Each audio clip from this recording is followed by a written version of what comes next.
My name is Natalie Laster, and I will be reciting Before the Birth of One of Her Children by Anne Bradstreet. All things within this fading world hath end. Adversity doth still our joys attend. No ties so strong, no friends so dear and sweet, but with death's parting blow is sure to meet. The sentence passed is most irrevocable, a common thing, yet oh inevitable. How soon, my dear, death may my steps attend, how soon't may be thy lot to lose thy friend. We are both ignorant, yet love bids me these farewell lines to recommend to thee, that when that knot's untied that made us one, I may seem thine, who in effect am none. And if I see not half my days that's due, what nature would, God grant to yours and you. The many faults that well you know I have, let be interred in my oblivious grave. If any worth or virtue were in me, let that live freshly in thy memory. And when thou feel'st no grief, as I no harms, yet love thy dead who long lay in thine arms. And when thy loss shall be repaid with gains, look to my little babes, my dear remains. And if thou love thyself, or lovedst me, these O protect from step-dame's injury. And if chance to thine eyes shall bring this verse, with some sad sighs honor my absent hearse, and kiss this paper for thy love's dear sake, who with salt tears this last farewell did take.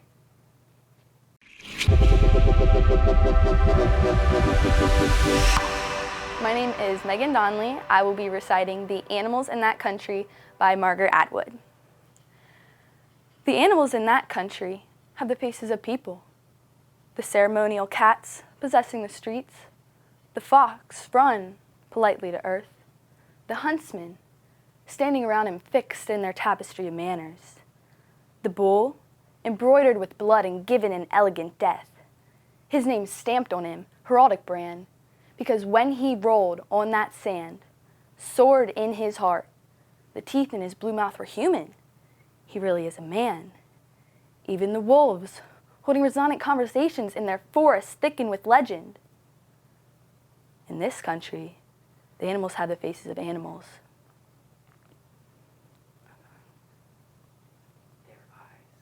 Their eyes flash once in car headlights and are gone.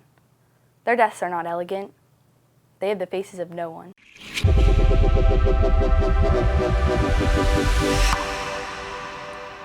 I'm Q Hanley, and I'll be reciting The Conqueror Worm by Edgar Allan Poe. Lo, 'tis a gala night within the lonesome latter years, an angel throng, bewinged, bedight, in veils and drowned in tears, sit in a theater to see a play of hopes and fears, while the orchestra breathes fitfully the music of the spheres. Mimes in the form of God on high mutter and mumble low, and hither and thither fly. Mere puppets they who come and go, at bidding of vast formless things that shift the scenery to and fro, flapping from out their condor wings, invisible woe. That motley drama, oh, be sure it shall not be forgot, with its phantom chased forevermore by a crowd that sees it not, through a circle that ever returneth into the self-same spot, and much of madness and more of sin and horror the soul of the plot. But see amid the mimic rout a crawling shape intrude, a blood-red thing that writhes from out the scenic solitude. It writhes with mortal pangs. The mimes become its food, and seraphs sob at vermin fangs and human gore imbued. Out, out are the lights, out all, and over each quivering form the curtain, a funeral pall, comes down with the rush of a storm, while the angels, all pallid and wan, uprising, unveiling, affirm that the play is the tragedy, man, and its hero, the conqueror worm.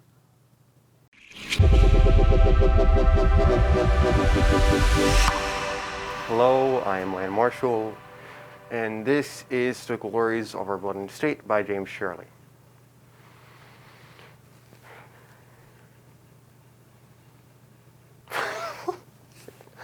Sorry. Okay. The glories of our blood and state are shadows, not substantial things. There is no armor against fate. Death lays icy hand on kings.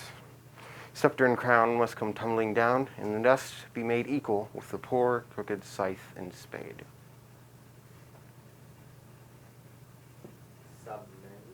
Some men they may plant their laurels where they kill. Some men may plant their fresh laurels where they kill.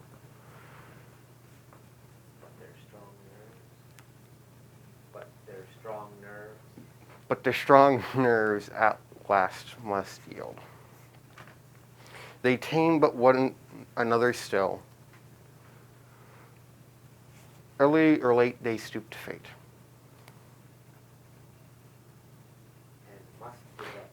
And must give up their strong wills. Murmuring breath. And must give up their murmuring breath. When they, pale captives creep to death.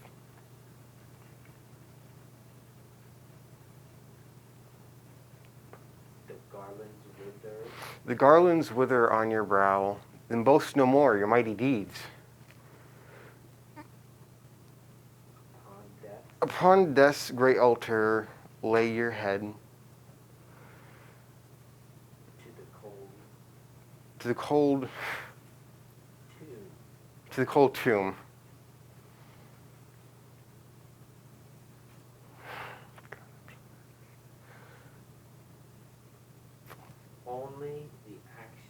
Only the actions of the just taste.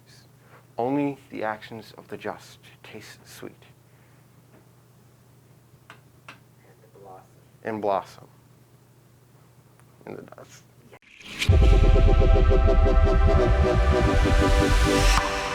My name is Eli Cosey. My poem is Every Single Day by John Straley.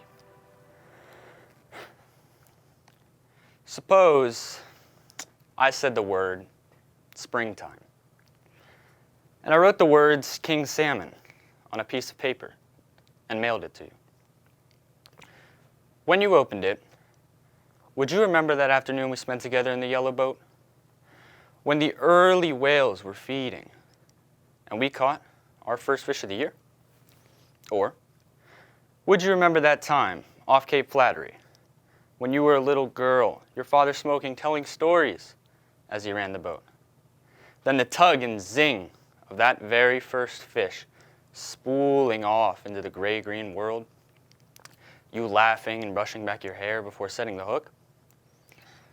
I know I'm hard to understand sometimes, particularly when you were standing at the post office with only a piece of paper saying King Salmon on it. But just think of it as a promissory note. And that electric tug, that thrill, pulling your mind into deep water, is how I feel about you every single day.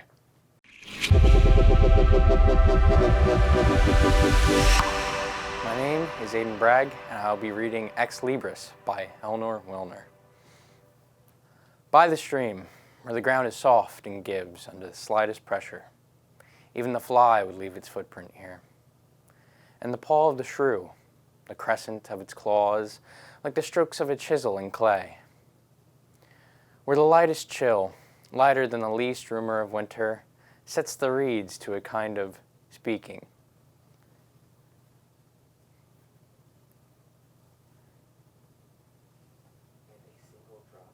And a single drop of rain leaves a crater to catch the first silver glint of sun when the clouds slide away from each other like two tired lovers.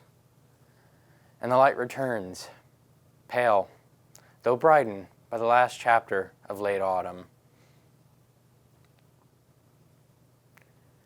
Copper, rusted oak, gold and aspen, and the red pages of maple.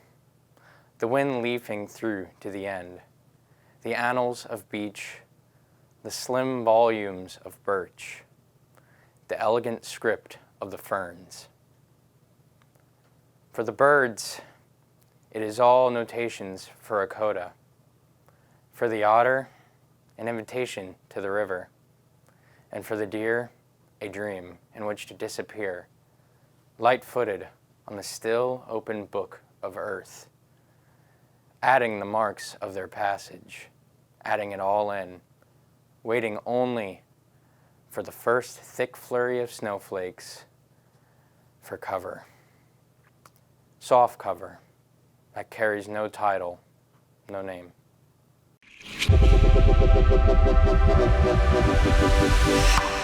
Zack Brutko. They Buried Their Son Last Winter by Suri Jadan, translated by John Hennessy. They buried their son last winter. Strange weather for winter. Rain, thunder. They buried him quietly. Everybody's busy. Who did he fight for, I asked. We don't know, they say. He fought for someone, they say, but who? Who knows? Will it change anything, they say? What's the point now? I would have asked him myself, but now there's no need, and he wouldn't reply. He was buried without his head. It's the third year of war. They're repairing the bridges. I know so many things about you, but who'd listen? I know, for example, the song you used to sing. I know your sister. I always had a thing for her. I know what you were afraid of, and why even. Who you met that winter. What you told him. The sky gleams full of ashes every night now. You always played for a neighboring school, but who did you fight for? To come here every year, to weed dry grass, to dig the earth every year, heavy, lifeless. To see the calm after tragedy every year, to insist you didn't shoot at us, at your people. People. The birds disappear behind waves of rain to ask forgiveness for your sins. But what do I know about your sins? To beg the rain to finally stop. It's easier for birds who know nothing of salvation, the soul.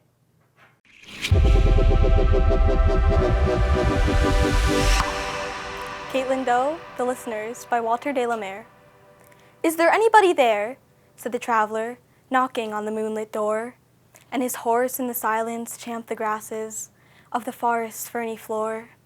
And a bird flew up out of the turret above the traveler's head, and he smote on the door again, a second time. Is there anybody there? He said. But no one descended to the traveler. No head from the leaf-fringed sill leaned over and looked into his gray eyes where he stood perplexed and still. But only a host of phantom listeners that dwelt in the lone house then stood listening in the quiet of the moonlight to that voice from the world of men, stood thronging the faint moonbeams on the dark stair that goes down to the empty hall, hearkening in an air stirred and shaken by the lonely traveler's call. And he felt in his heart their strangeness, their stillness, answering his cry, while his horse moved cropping the dark turf, neath the starred and leafy sky. For he suddenly smote on the door even louder and lifted his head. Tell them I came and no one answered, that I kept my word, he said. Never the least stir made the listeners, though every word he spake fell echoing through the shadowiness of the still house, from the one man left awake. Aye, they heard his foot upon the stirrup, and the sound of iron on stone, and how the silence surged softly backwards when the plunging hoofs were gone.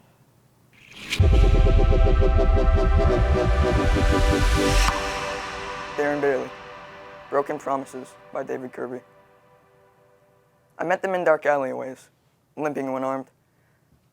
I've seen them playing cards under a single light bulb and tried to join in, but they refused me rudely, knowing only I would let them win.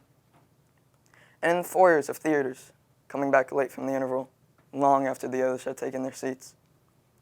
And in deserted shopping malls, late at night, peering at things they can never buy. I found them wandering in a wood I, too, have wandered. This morning I caught one, small and stupid, too slow to get away. It was only a promise I made to myself once, and then forgot. But it screamed and kicked at me, and ran to join the others, who looked at me with reproach in their long, sad faces. When I drew near them, they scurried away, even though they were asleep in my yard tonight. I hate them for their ingratitude. I, who have kept countless promises, as dead as now are Shakespeare's children. You bastards, I scream. You have to love me. I gave you life.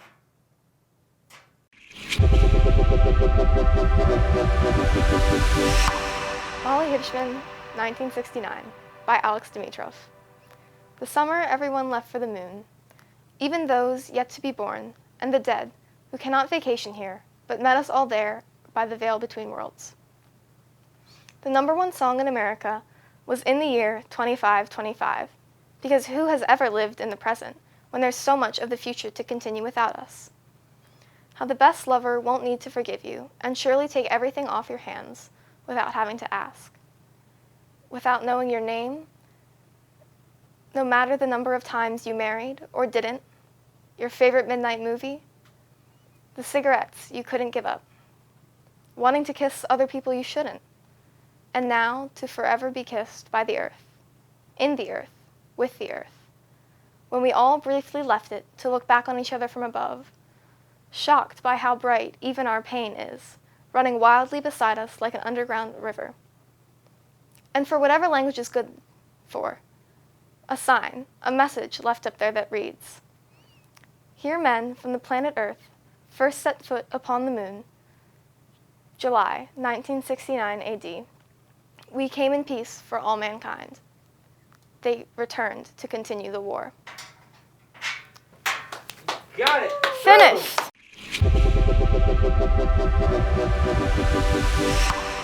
The poem I'm reciting is I Remember by Thomas Hood. I remember the house where I was born, the little window where the sun came peeping in at morn, never came a wink too soon, nor brought too long a day. Now I often wish the night had borne my breath away. I remember the roses red and white, the violets and the lily cups, those flowers made of light, the lilacs where the robin built and where my brother sat, the laburnum on his birthday, the tree is living yet. I remember, where I was used to swing, and thought the air must rush as fresh to swallows on the wing. My spirit flew in feathers then, that is so heavy now, and summer pools could hardly cool the fever on my brow. I remember the fir trees, dark and high.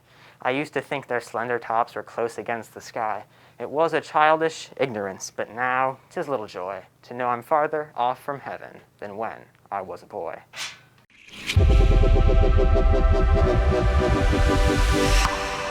The Bait by Eric Chalk. Saturday mornings, before my weekly chores, I used to sneak out of the house and across the street, grabbing the first grasshopper, walking in the damp California grass along the stream. Carefully, hiding a silver hook beneath its green wings, I'd float it out, across the gentle ripples, towards the end of its life.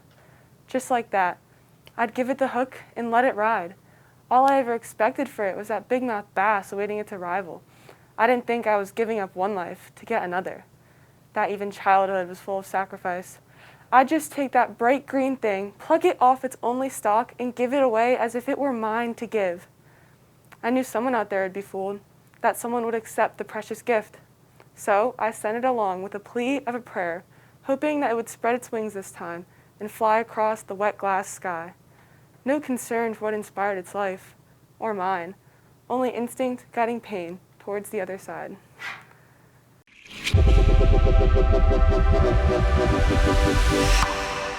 The Siren Song by Margaret Atwood. This is the one song everyone would like to learn, the song that is irresistible, the song that forces men to leap overboard in squadrons even though they see the beach skulls, the song nobody knows because anyone who has heard it is dead and the others can't remember. Shall I tell you the secret? And if I do, will you get me out of this bird suit? I don't enjoy it here, squatting on this island looking picturesque and mythical, with these two feathery maniacs. I don't enjoy singing. This trio, fatal and valuable. I will tell the secret to you, only to you. Come closer. This song is a cry for help. Help me. Only you can. You are unique. At last. Alas, it is a boring song, but it works every time.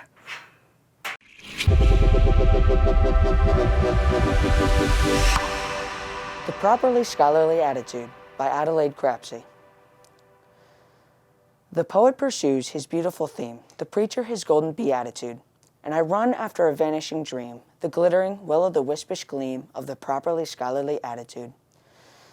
The highly desirable, the very advisable, the hardly acquirable, properly scholarly attitude. I envy the savage without any clothes who lives in a tropical latitude. It's little of general culture he knows, but then he escapes the worrisome woes of the properly scholarly attitude. The unceasingly sighed over, wept over, cried over, the futilely died over, properly scholarly attitude. I work and I work till I nearly am dead, and could say what the watchman said. That I could, but still, with a sigh and a shake of the head, you don't understand, it is ruthlessly said. The properly scholarly attitude, the eye to be sought for, wrought for and fought for, the ne'er to be caught for, properly scholarly attitude. I really am sometimes tempted to say that it's merely a glittering platitude, that people have just fallen into the way when lacking a subject to tell of the sway of the properly scholarly attitude. The easily preachable, spread eagle speechable, in practice unreachable, properly scholarly attitude.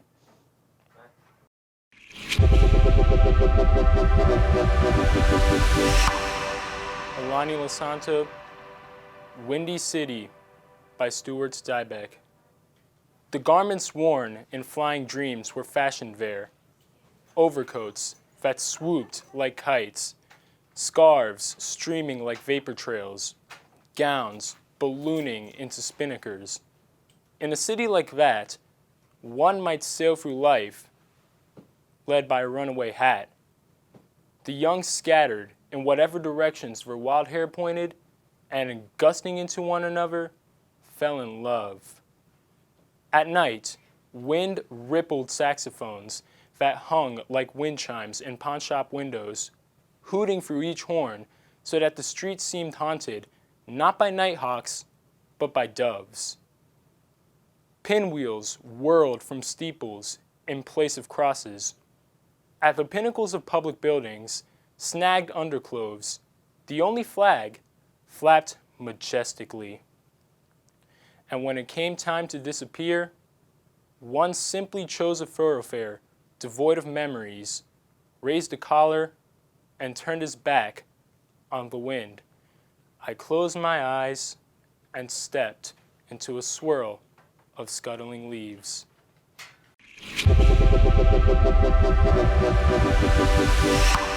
My name is Annie Forry. My poem is Beautiful Wreckage by W.D. Earhart. What if I didn't shoot the old lady running away from our patrol? Or the old man in the back of the head? Or the boy in the marketplace? Or what if the boy, but he didn't have a grenade?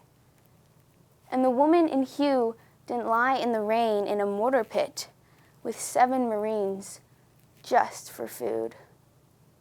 Gaffney didn't get hit in the knee, Ames didn't die in the river, Ski didn't die in a medevac chopper between Con Tien and Da Nang. In Vietnamese, Con Tien means place of angels. What if it really was? Instead of the place of rotting sandbags, incoming heavy artillery, rats and mud. What if the angels were Ames and Ski? Or the lady, the man and the boy, and they lifted Gaffney out of the mud and healed his shattered knee? What if none of it happened the way I said? Would it all be a lie? Would the wreckage be suddenly beautiful? Would the dead rise up and walk?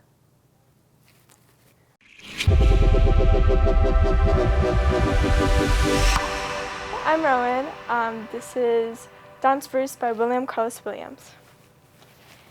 If I, when my wife is sleeping, and the baby and Kathleen are sleeping, and the sun is a flame-white disk in silken mist above shining trees, if I, in my north room, dance naked grotesquely before my mirror, waving my shirt around my head and singing softly to myself, I am lonely, lonely. I was born to be lonely. I am best so.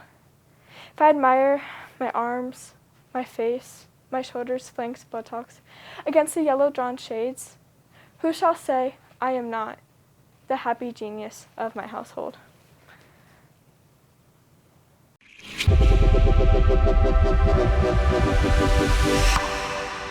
My name is Madelyn Case, and my poem is Cartoon Physics Part 1 by Nick Flynn. Children under, say, 10 shouldn't know that the universe is ever expanding, inexorably pushing into the vacuum. galaxies swallowed by galaxies, whole solar systems collapsing, all of it acted out in silence. At 10, we are still learning the rules of cartoon animation, that if a man draws a door on a rock, only he can pass through it. Anyone else who tries will crash into the rock.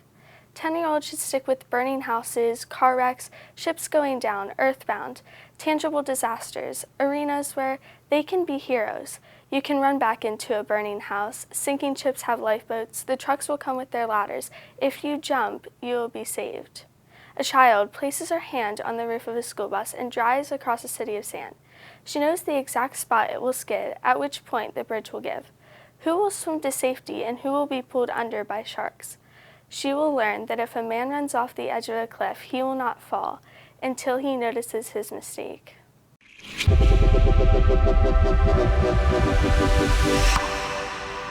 My Brother, the Artist at 7 by Philip Levine. As a boy, he played alone in the fields behind our block. 6 frame houses holding 6 immigrant families, the parents speaking only gibberish to one another. Without the kids, they couldn't say good morning and be understood. Little wonder he learned early to speak to himself, to tell no one what truly mattered. But how much can matter to a kid of 7? Everything. The whole world can be his. Just after dawn, he sneaks out to hide in the wild bleached grasses of August and pretends he's grown up. Someone complete in himself, without the need for anyone. A warrior from the ancient places our fathers fled years before. Those magic places. Kiev, Odessa, the Crimea, Port Said, Alexandria, Lisbon, the Canaries, Caracas, Galveston. He recited those words in a hushed voice over and over. While the sun climbed into the locust tree to waken the houses. The husbands left for work. The mothers returned to bed. The kids bend to porridge and milk. He advances slowly, eyes fixed, an animal or a god, while beneath him the earth holds its breath.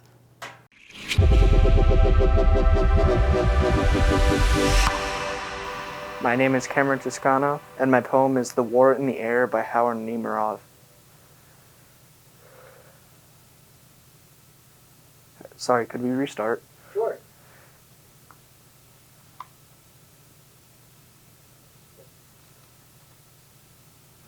My name is Cameron Toscano. My poem is War in the Air by Howard Nemerov. For a saving grace, we didn't see our dead, who rarely bothered coming home to die, but simply stayed away, out there in the clean war, the war in the air. Seldom the ghosts come back bearing their tales of hitting the earth, the incompressible sea, but stayed up there in the relative wind, who had no graves but only epitaphs, where never so many spoke for never so few. Per ardua, said the partitions of Mars, per aspera to the stars. That was the good war, the war we won, as if there was no death.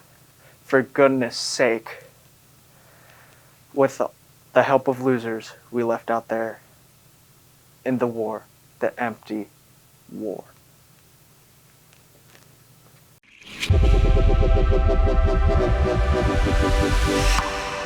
Katie Rodriguez, Appella by Dilruba Ahmed. This morning, a light so full, so complete, we might ask why. The god of sun is also god of plague. Why? The god of healing, also god of archery. The children under trees, unaware their hearts have become targets, red and inflamed, as the men in thrones find sticks in the grass to fashion into guns.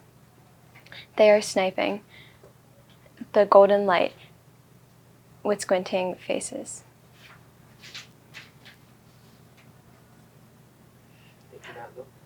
They do not look, and everywhere they do not look. Fences and more fences.